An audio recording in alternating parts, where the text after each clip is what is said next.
మన ఇంటి కాడోలే పొద్దెక్కి లేవద్దు సీకటి మోకన కిలివు కాలే పక్కింటి ఆళ్ళతో పంచాయతీలొద్దమ్మ నోరున్న అడుగని ఊరంతా అంటారే అత్త వద్దన్న ఇంటికి బిడ్డో పోయి ముచ్చట్లు వెట్టకే బిడ్డ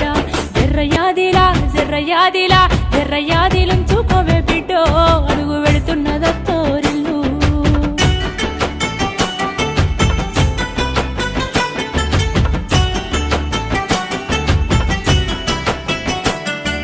మోగోడు అన్నాక మంచి సెట్టుంటది యాళ్లకు రమ్మని ఏనాడు అడుగొద్దు తాగొచ్చినా గాని ఊగొచ్చినా గాని కంచంలా ముద్దేసి కాముషుగుండు తాగి కుక్కోలెవర్లిన బిడ్డో నువ్వు కసిరించుకోబోకు బిడ్డ జర్రయాదిలా జర్రయాదిలా జర్రయాదిలుంచుకోవే బిడ్డ